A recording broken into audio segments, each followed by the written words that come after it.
लोकसभा में नेता प्रतिपक्ष जननायक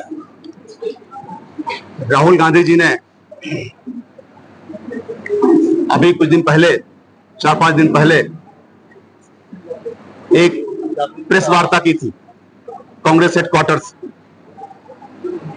और राहुल गांधी जी ने कहा कि चुनाव आयोग और बीजेपी की मिलीभगत से लोकतंत्र की चोरी की जा रही,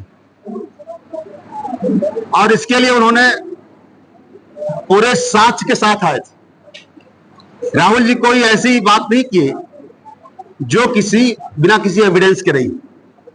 राहुल जी ने जितनी बातें की थी सारी बातों को उन्होंने एविडेंस के साथ रखा था। जैसे कि उन्होंने एक बात की कि एक छोटा सा रूम है जिस रूम में मुश्किल से 2 लोग रह सकते हैं। ये बेंगलोर के एक साउथ लोकसभा थी, उसकी बात कर रहे हैं, और उसमें 80 वोटर्स का नाम था। सिर्फ 2 लोग रह सकते हैं मुश्किल से एक रूम में, और 80 वोटर्स का नाम था। राहुल जी ने एक बिल्डिंग का जिक्र किया महाराष्ट्र में, जिसमें पूरी बिल्डिंग में मुश्किल से 80-90 लोग रह सकते हैं, लेकिन उसमें 4000 वोटर रजिस्टर्ड थे। 4000। तो राहुल जी का कहना यह था कि बीजेपी, मोदी और शाह चुनाव आयोग की मिलीभगत से इस देश के लोकतंत्र को चुरा रहे हैं, इस देश के लोकतंत्र की चोरी हो रही है। इसको लेकर उन्होंने 2-3 बातें की। एक तो उन्होंने कहा कि डिजिटल वोटर लिस्ट दीजिए, दूसरा उन्होंने कहा कि सीसीटीवी फुटेज दीजिए, तीसरा उन्होंने कहा कि आप जो फर्जी वोटर्स बना रहे हैं वो बंद कीजिए। ये बात थी। उसको लेकर उन्होंने संसद के अंदर और संसद के बाहर भी ये बात पूरे देश के सामने रखी है। और आज जब हम लोग ये प्रेस वार्ता कर रहे हैं तो नेता प्रतिपक्ष जननायक राहुल गांधी जी डिटेन्ड है पार्लियामेंट में। इसी बात को लेके वो धरने बैठे थे, पूरी कांग्रेस पार्टी या पूरा इंडिया ब्लॉक, कि चुनाव आयोग और मोदी सरकार की मिलीभगत से जो इस देश का लोकतंत्र लूटा जा रहा है उसके लिए एक व्हाइट पेपर इशू। तो चुनाव आयोग के खिलाफ वो धरने बैठे थे, और उनको और पूरे नेताओं को, विपक्षी पार्टी के नेताओं को डिटेन किया गया। अभी वो डिटेन्ड ही है। एक तो ये, तो आज हम ईस्ट कर्मिया लॉन्ग में आए और मकसद ये था इस बात को हम नीचे तक ले जाएंगे कि जिस तरह से इस देश के लोकतंत्र को लूटा जा रहा है, इस देश के लोग इस देश के चुनाव व्यवस्था में, इस देश के लोकतंत्र में यकीन करना छोड़ देंगे तो क्या होगा इस देश? जब इस देश का ना तो संविधान बचेगा, ना लोकतंत्र बचेगा, ना चुनाव आयोग की निष्पक्षता बचेगी, तो कैसे इस देश के लोग यकीन करेंगे कि देश लोकतंत्र जिंदा है या नहीं? एक तो ये था। और दूसरा, आज हम यहां इसलिए भी आए कि यहां भी जिस तरह से यहां का सीएम तुलयाम और असम का मुख्यमंत्री हेमंत बिस्वा शर्मा, इनकी मिलीभगत से जो ईस्ट और वेस्ट कर्बी को लूटा जा रहा है, पूरे इस इलाके को, यहाँ के ट्राइब्स की, यहाँ के मूल निवासियों की, यहाँ के हिल्स के लोगों की जमीनों को लूटा जा रहा है। मुझे तो आश्चर्य हुआ जो आंकड़े हमारे पास हैं, और ये आंकड़े कोई हम नहीं कह रहे, ये आंकड़े सरकारी है।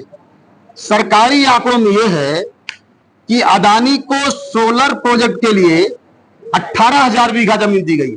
यहां पे अदानी को ही थर्मल पावर प्रोजेक्ट के लिए 6,000 बीघा जमीन दी गई।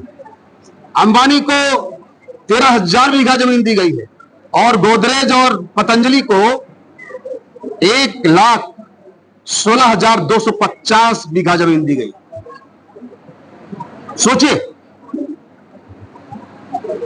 मतलब लगभग 8,000 हेक्टेयर जमीन ईस्ट कर्बी में और लगभग 7,500 हेक्टेयर जमीन वेस्ट कर्बी में अदानी, अंबानी, गोदरेज और पतंजलि को दी गई है। मैं तो बड़ा हैरान हूं ये सोच के, देख के। यहाँ पे कोई मेरे नहीं है, यहाँ पे सरकारी है। ये कोई कांग्रेस पार्टी, और मैं नहीं कह रहा, मुझे तो बहुत तकलीफ हुई, बहुत ताज्जुब हुआ कि आज जो हो रहा है, जिस तरह से पूर्वांचल को लूटा जा रहा है, तो हिल्स के लोगों का क्या होगा, इनके बच्चों का भविष्य क्या होगा? ये तो कल बेघर हो जाएंगे, इनकी रोजी रोटी छिनेगी ही, ये बेघर हो जाएंगे।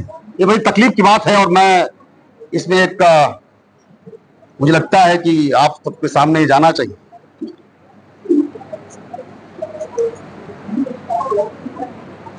ये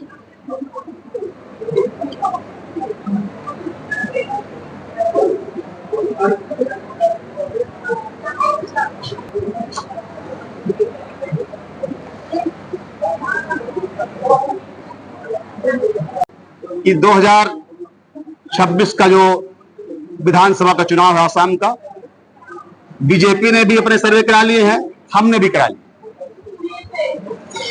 2026 में ये तय है कि कांग्रेस पार्टी की सरकार बन रही है आसाम।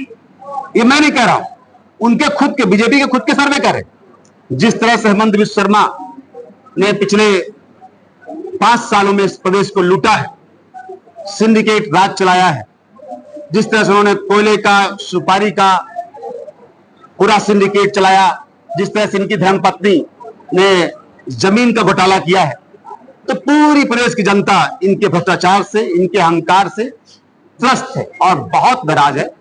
तो बीजेपी को भी पता है और हेमंत बिस्वा शर्मा को भी पता है कि आने वाले टाइम में इनकी सरकार जा रही है और 2026 में कांग्रेस सरकार बनने, क्योंकि मैं कोई यहां नहीं, मैं तो ब्लॉक जा रहा हूं पूरे प्रदेश में। जिस तरह का उत्साह देखता हूं, न केवल कांग्रेस कार्यकर्ता हूं, आम वोटर्स में, आम जनता में उस उत्साह को देखते हुए हमने भी सर्वे कराया है, तय हो चुका है 26 में कांग्रेस सरकार बन रही है। और जैसा कि हमारे आदरणीय नेता राहुल जी ने कहा है कि 2026 में असम विधानसभा चुनाव के बाद यही मीडिया हेमंत बिस्वा शर्मा को जेल जाते हुए दिखाएगी। तो मैं तो ये कह रहा हूं कि ना सिर्फ हेमंत बिस्वा शर्मा को, मामा मामी और यहाँ के सीएम तुलियाम, तीनों को जेल जाते हुए यही मीडिया दिखाएगा। की जो बात है एकदम स्टैंड क्लियर है। देखिए, हमारा नेता आदरणीय राहुल गांधी जो बात कहते हैं ना, वो पत्थर की लकीर है, वो जो बोलते हैं वो होता है। अब कोई ऐसा नहीं कोई इस बात को लेके 244A ही नहीं, जो उनका स्टैंड है, वो ये बात उन्होंने बहुत पहले कही थी, जो उनका स्टैंड है हम सभी कांग्रेस कार्यकर्ताओं का वही स्टैंड है, उसमें कहीं कोई बदलाव नहीं है। और उनका स्टैंड आपको पता, उन्होंने आज से कुछ साल पहले खुद ही एक वीडियो के माध्यम से बात रखी थी। तो जो नेता ने कहा है, राहुल जी ने कहा है, वही स्टैंड हम सभी कांग्रेस का करता है और इस करवी के लोगों का। अभी अरे ये इसकी जमीन कैसे देंगे? ये तो 6th शेड्यूल का पार्ट है, ये तो 6th शेड्यूल का पार्ट है, हम कैसे देंगे? बिल्कुल भी नहीं। अरे वो मेघालय की बात मैं तो कह रहा हूं, इन्होंने अदानी, अंबानी, पतंजलि और गोदरेज को दे दिया। ये हमारे पास उसका पूरा सरकारी आंकड़ा है। ये तो पूरा लूट रहे हैं, पूरा हिल्स को पूरी तरह से निचोड़ रहे हैं।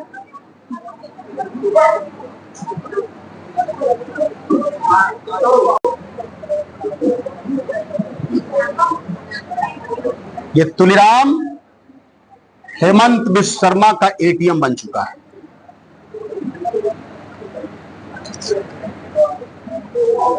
तो एक तो ये था, इनका जो करप्शन है उसको लेकर बात करने हम अपने कांग्रेस के कार्यकर्ताओं के बीच आया था। और दूसरी महत्वपूर्ण बात, और आप सभी जानते हैं कि SIR special intensive revision Assam में आ चुका है। इसके पहले इन्होंने बिहार में किया है। बिहार में लगभग 65 लाख वो वोटर्स जो इंडिया ब्लॉक के वोटर्स हैं, जो कांग्रेस लेफ्ट और आरजेडी के वोटर्स हैं, उन 65 लाख वोटर्स का नाम काटा गया है। अब अक्टूबर में चुनाव होने जा रहा है बिहार में, तो SIR के नाम पे विपक्षी पार्टियों का वोट काटा जा रहा है और SIR आसाम में भी आ चुका है। तो हम अपने कांग्रेस के कार्यकर्ताओं के बीच मंडल अध्यक्षों का ये सम्मेलन था। ये मीटिंग आपने जैसा कि बैक ड्रॉप पे देख रहे होंगे, ये ब्लॉक अध्यक्षों और मंडल अध्यक्षों का कन्वेंशन था और इसमें हमने बात रखी है भैया कि आप लोग टाइमली, हालांकि बीएलए तैयार है हमारे, लगभग बीएलए तैयार हैं, लेकिन फिर भी जहां कोई कमी बेसी है बीएलए हमारे तैयार हो जाएं, बूथ लेवल एजेंट, क्योंकि कल जब एसआईआर के लिए बीएलओ आएंगे वोटर लिस्ट का वेरिफिकेशन करने, तो चुन चुन के कांग्रेस पार्टी के, जैसा कि बिहार में किया है, कांग्रेस पार्टी के वोटर्स का नाम काटेंगे। इसके लिए हम बीएलएज को फिर से उसका वेरिफिकेशन करने के लिए कि हमारे प्रॉपर बीएलए बन चुके हैं, जहां कोई कमी बेसी है हमने मंडल अध्यक्षों से कहा है उसको ठीक कर लीजिए। ये था यहाँ आने का उद्देश्य। Thank you. आप लोगों का कोई सवाल हो?